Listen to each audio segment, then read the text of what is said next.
Fala, sardinhada do mercado, como que vocês estão? Beleza? Sejam todos bem-vindos, fazendo mais um vídeo aí pro canal. E no vídeo de hoje a gente vai falar do AFHI. É um fundo aí da AF Invest, um fundo de recebíveis. Eu tenho uma parcela pequena, sou cotista do fundo. E no caso, independente do que for falado, né? Tanto pontos positivos como se houver algo negativo, não levem como recomendação de compra nem de venda. Tá? E nem o fato de eu ter o ativo também não é uma recomendação de nada, né? Ele se enquadra na minha carteira. Então cada um é responsável por suas escolhas e decisões, beleza? Quem gosta do conteúdo, independente dos probleminhas aí ou algo do tipo, a gente atua para melhorar. Se inscreve no canal, deixa um curtir no vídeo, que dá uma motivada aqui do outro lado, beleza? O canal é bem pequenininho aí e vem me ajudando bastante. Vamos falar do fundo. Então a FHI, eu tenho uma posição aí de 2,58 na minha carteira. É uma posição que ela é pequena e então obviamente que é uma parcela tranquila para mim, né, um percentual que não me afetaria tanto. Mas é um fundo que eu particularmente estou bem satisfeito ali com ele, vou falar os motivos. E ele, por ser recebíveis, ele integra, desculpa, a parte de recebíveis da carteira, que hoje está no montante de 42,16%. Estou pensando em fazer uma mudança nesse meu quadro, separando as classes de recebíveis, né? High Yield, Middle Risk, High Grade, separando ali basicamente por risco, né? Então vou ver depois se eu mudo isso daí, porque aparece tudo azul ali, e quem olha vai falar, pô, se for tudo high yield, o cara tá todo lascado no papel, na papelada, né? Mas eu tenho fundos aí, middle risk e high grade, que me trazem uma tranquilidade a mais, beleza? Vamos falar um pouquinho do comparativo. Comparativo do fundo, como dá para ver, bem tranquilo, né? Poucos itens de atenção. O primeiro é o VP por cota, assim como eu venho falando em todo fundo, principalmente de recebíveis. Esse valor patrimonial está caindo mesmo. O próprio fundo cita ali no relatório gerencial que é a marcação mercado, então é o que a gente já espera.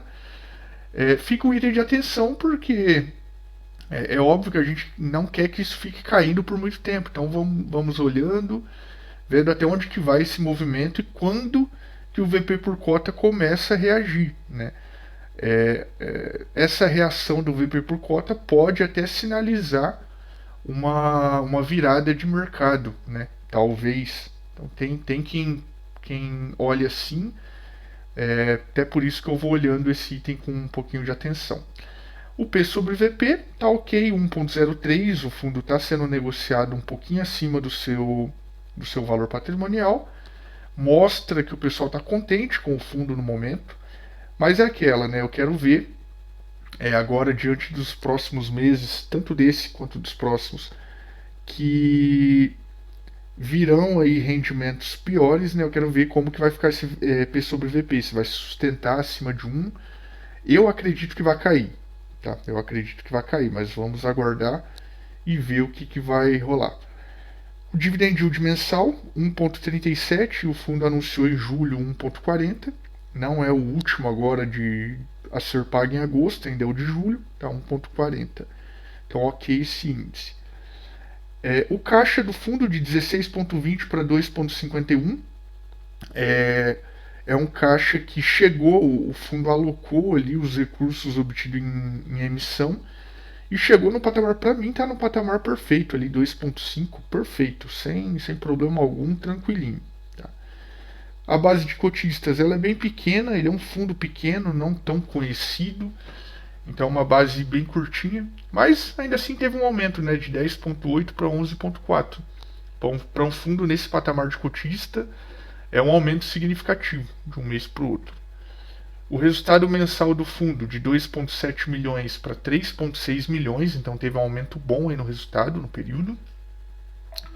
As despesas totais versus a receita. De 6,64, que já estava ótimo, para 5,42. É um fundo que ele trabalha realmente bem, mas bem enxuto, pelo menos até o momento, vem trabalhando assim, com relação à despesa. Espero que continue, obviamente, que quanto menos despesa, maximiza ali o nosso resultado, né, que é o que também vem para nós. Alavancagem, ele não tem alavancagem para dívidas de ativo, ele tem ali os passivos normais, então dá 1,33 e foi para 1,72. O fundo ele tem algumas concentrações, né, em alguns devedores, e a gente vai ver ali no relatório gerencial. Por mais que é um item de atenção aqui, né, a concentração nunca vejo com bons olhos, ainda que seja um devedor muito tranquilo, né, e a gente vai olhar isso aí no relatório.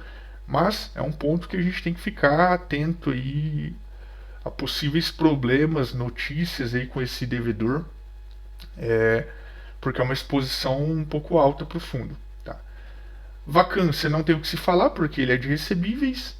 E FIIs com a FHI no portfólio, hoje existem 2. Tá?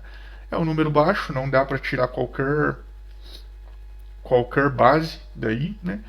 Apesar que aqui a gente pode tirar uma base contrária. Se chega no mês que vem, já aparece 5, no próximo 10, né? É sinal que o pessoal está botando fé e confiando aí no trabalho, na tese do fundo. Então, sinalizaria para nós também algo positivo, né?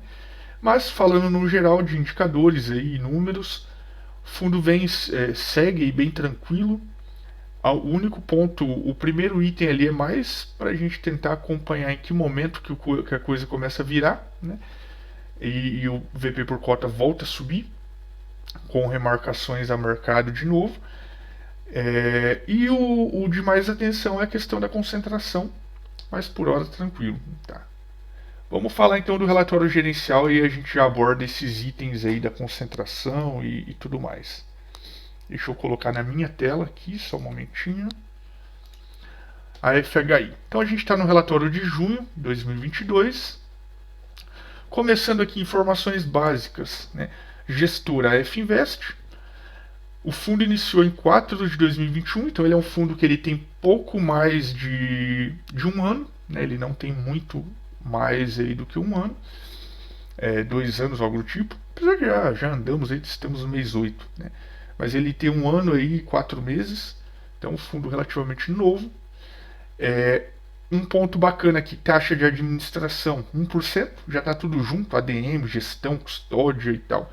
É 1% ao valor final, não tem taxa de performance, então ponto positivo para o fundo. No quesito taxa aqui, tranquilo, tá? Tudo alinhado. O patrimônio do fundo ele é pequeno. Aqui só um detalhe na taxa, tá, pessoal? O fundo não cita se ele cobra sobre PL ou sobre valor de mercado. Quando isso acontece, eu pelo menos entendo que é sobre PL, que é o básico, é o padrão, né? Então o PL do fundo hoje é 224,59, tá? Milhões. Então é um fundo bem pequeno ainda, é um fundo que tem muito a crescer. Palavras do gestor. Ele separa em alguns tópicos específicos, eu vou dar uma passadinha nos pontos mais relevantes. Ele cita aqui que o resultado do fundo foi no período foi de 3 milhões e 600, dando um resultado por cota de 1,54. O fundo ele não distribui isso tudo, né? E ele ficou com um resultado acumulado aí que totaliza 0,1761 por cota. Tá? Então o fundo, além de tudo, está fazendo uma gordurinha, está acumulando o resultado, né? E isso pode até ajudar a passar bem pelo período de baixa do IPCA, né? Que é agora, nesse mês e nos próximos meses. O saldo acumulado de correção monetária, aqui ele fala de correção acruada, não distribuída nos CRIs da carteira, totaliza 3 milhões, ou 1,33 por cota, em 30/6. Então aqui é uma questão de correção acruada aí na carteira do fundo, dando 1,33 por cota de correção acruada. Tá? Aqui ele fala da queda, né? A cota patrimonial do fundo teve uma desvalorização de 36 centavos, saindo de 96 para 96,05 em junho, devido à marcação ao mercado. Então a gente não tem nem muito o que falar, a gente já sabe que isso ia acontecer. Aqui ele fala dos rendimentos, eu não vou passar por esse ponto, eu já falei quais são as alíquotas ali no comparativo. Aqui ele fala um pouco da terceira emissão de novas cotas, então o fundo finalizou aí recentemente a terceira emissão. Como a gente pôde ver no valor do caixa, já está alocado o dinheiro, né? Foi uma emissão bem pequena, 13 milhões. O fundo alocou já, aqui ele até coloca as movimentações, ó, que foi 11 milhões num CRI da MRV, pro soluto, indexado ao CDI, tá? Então ele está indexando novas alocações ou tentando indexar no CDI, o que para nós pode ser um ponto legal para esse momento. Vamos seguindo as projeções, né? Aqui o fundo já deixa bem claro, conforme viemos informado, aqui eu acho que é informando aos cotistas e o mercado em geral, a gestão do fundo busca concentrar as novas aquisições em ativos atrelados pelo CDI. Então, com duration mais curto, né? Então eles querem surfar um pouquinho a onda da Selic alta, ativos com duration curto, porque daí logo já finaliza o contrato, e eles voltam a alocar talvez em IPCA. Não sabemos como que estará o cenário nesse período que aconteceu os finalmente aí das operações. Com o intuito de beneficiar o resultado do fundo diante do aumento expressivo da Selic. Então é um pouquinho da estratégia deles, estão focados aí nesse momento em CDI. O DRE do fundo, o DRE ele é na visão caixa, eu acho isso aqui muito show, né? Todo fundo deveria mostrar na visão caixa. E o fundo coloca aqui, né? O que eu destaquei? Primeiro item, as despesas do fundo que são bem baixas, como a gente já viu no percentual, ó, 164, 193, deu uma aumentadinha nesse período, só que a receita também aumentou, então por isso que no percentual de um versus outro melhorou, né? Mas ainda assim níveis muito baixos de despesa, tá? O resultado do fundo, 3 milhões e 600, e o que ele distribuiu, 3 milhões e 200. Então o fundo guardou uma gordura aí de 411 mil reais, né, que pode ser usada para equilibrar distribuições futuras, ok? Seguindo aqui um ponto que eu marquei dos últimos rendimentos do fundo, tá? Desde novembro de 2021, o fundo ele não distribui abaixo de 1,20, né? Então ele só veio aumentando ali o nível de distribuição, chegando até agora em julho de 2022, que o pagamento foi agora em julho, né, a casa de 1,40%. Óbvio que eu acredito que isso vai cair, né, pelo IPCA mais baixo. Só espero que fique, para mim, se ficar acima do 1,20 aqui, que é o que ele já distribuía desde lá atrás, para mim estaria perfeito, né? Mas se for necessário cair e houver o fundamento para isso, né? Realmente o cálculo de IPCA, a gente pegar os próximos relatórios para olhar e realmente não havia o que fazer, né? Ok, também vamos analisar ali e aceitar. Mas para mim ficaria perfeito se ficasse no mínimo em 1,20. Para mim seria show. O histórico de cotista, a base que saiu aqui de janeiro, de 7 mil cotistas para 11 agora em junho. Então em 6 meses aí um avanço muito bom na base de cotista. Histórico patrimonial, aqui eu não. Eles mostram mês a mês quanto que cai, quando que cai, coisa do tipo. Então a gente vê que caiu aqui, mas aqui mesmo tinha subido. Ó. No mês passado tinha subido um pouquinho o patrimonial. Então vamos acompanhando aí e ver até onde que vai. Volume de mercado, liquidez, eu não vou passar por esse ponto. E aqui a gente chega num ponto que eu queria comentar, que é a composição da carteira, né? Já com uma visão em 14/7 de 2022. O fundo ele tem uma concentração no devedor OBA. Como a gente pode ver, a maior posição dele é 6,83, só que quando a gente soma por devedor, ó, aqui já daria mais 5,28, e travou tudo aqui, peraí. 5,28 mais 4,61 mais 4,53. Então quando a gente pega e começa a somar, ó, aqui já dá 9, mais 5, 13, 9 mais 5, 14, ó, eu errando em conta básica, hein? Mais 6,8 aqui Então vai para uma alocação assim, um pouco pesada, ao meu ver, nesse devedor. Porém, é aquilo que eu falei, né, no comparativo. O devedor ele é de uma área que ela é, digamos que eles até colocam, né, varejo essencial, né? A parte aí de supermercados e alimentos aí no geral, ela é muito necessária, ela é demandada independente do local, independente da empresa, né?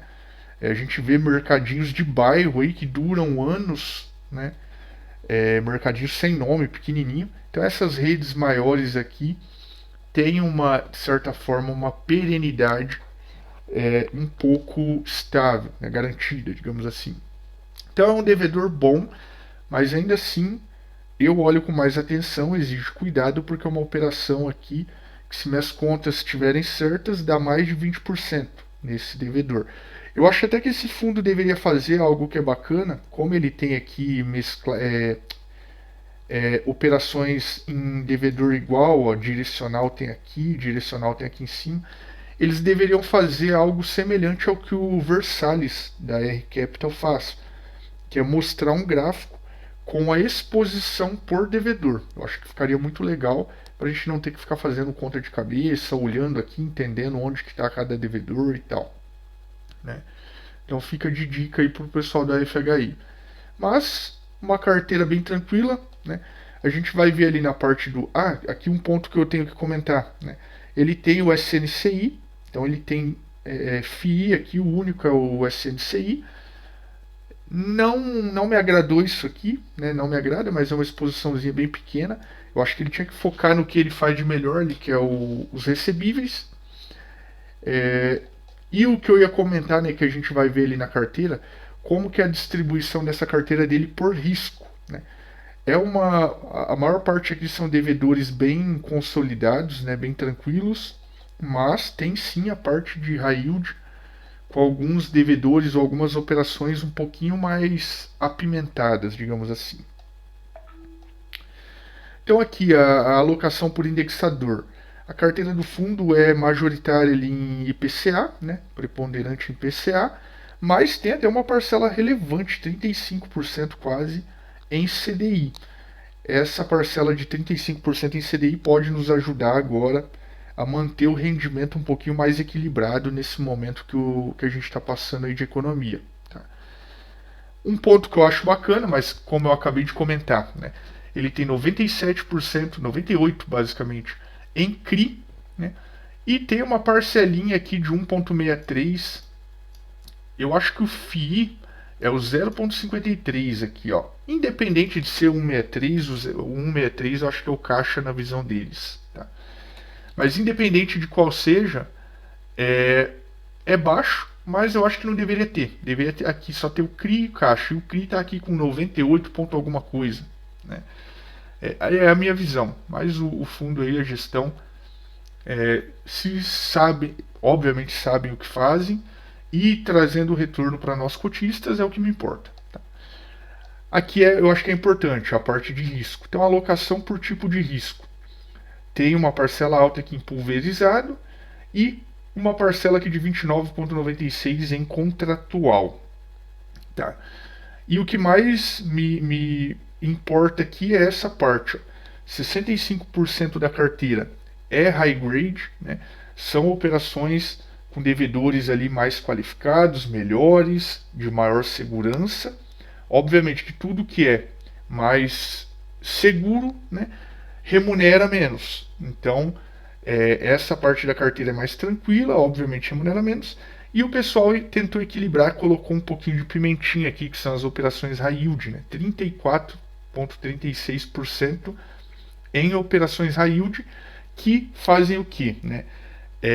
Trazem talvez um aumento ali de retorno para o fundo. Então, o fundo, por ter high grade, high yield ali, e até um volume 35 quase ali, não é um volume tão baixo em high yield, ele fica sendo considerado aí meio que um middle risk, né, risco médio, e consequentemente pagando um pouquinho mais do que um high grade puro.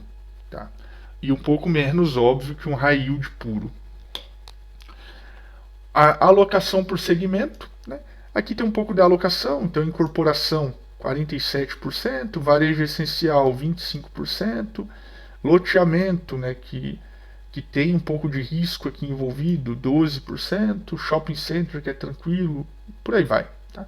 Aqui é um pouquinho dos segmentos que ele tem operações. Aqui é a operação que ele adquiriu aí no período, principalmente com os recursos em caixa da última emissão. Ele falou ali em cima, né, mas destacou aqui embaixo também. É uma operação high grade. E por que é high grade? A gente já vê aqui que tem uma MRV por trás, né? É uma das construtoras aí mais consolidadas, se não a maior. Não sei como está ao certo o cenário de construção, mas ela é bem consolidada no mercado. Obviamente que, por ser consolidada, por ter uma segurança maior, né, ele é high grade também pelo pagamento um pouquinho mais equilibrado, mais baixo. Né? Não tem tanto risco, obviamente o retorno menor. É o tipo de risco pulverizado, garantia da operação, aqui de forma bem simples, fundo de reserva e fundo de despesa. Né? Opa, selecionou tudo aqui. Então a movimentação do mês está bem redundante aqui as coisas, coloca aqui, coloca no texto lá em cima, né? Poderiam centralizar em uma tela só lá no começo mesmo, e a gente já viu o que o fundo movimentou. E não ficar vendo em lugares diferentes, em forma diferente, coisas do tipo. E aqui são as operações do fundo, tudo que ele tem em carteira. O fundo coloca de uma forma bem resumida aqui, né? Então ele fala o que é a operação, o tipo de risco e as garantias. Não vou passar de uma a uma, mas como vocês sabem, para todo mundo que é cotista é importantíssimo olhar isso daqui, ver as operações, conhecer ali os ativos que o fundo tem, para ficar ou mais tranquilo, né, ou mais preocupado aí com o fundo, né? Mas aí vai da visão, da ótica de cada um, beleza? E é isso que eu tinha para passar, pessoal. Aqui é só o detalhamento do ativo, não tem mais nada de dado. Ó, na verdade tem, né? Aqui o gestor coloca, quando ele vai em algum canal da mídia aí, ele coloca aqui os links, os dias os canais que ele foi, né? Marcelo Faí, André S. Costa, Lucas Fi e Desmistificando Fi. Então é bem bacana. Espero que a gestão venha. O último encontro foi em 5 de junho. Espero que a gestão venha sempre aí a público, conversar com cotistas, dar oportunidade de cotista fazer pergunta e coisa do tipo. Isso também passa um pouco de tranquilidade para nós investir num fundo assim. Tá? Eu gosto bastante. O maior exemplo que eu tenho é o Daniel da Mogno, e eu tenho o MGCR. Ele é um gestor extremamente ativo em vídeos ali, em lives do YouTube. Então você consegue acompanhar a visão dele, preocupações dele, um pouco da forma de pensar, enfim, dá uma tranquilidade para quem investe em fundo da casa. Beleza? Pelo menos para mim funciona assim. Então é isso, pessoal. Bons investimentos a todos. Isso é o que eu tinha para trazer. Espero ter ajudado. Caso não, em momento futuro espero melhorar para que isso aconteça.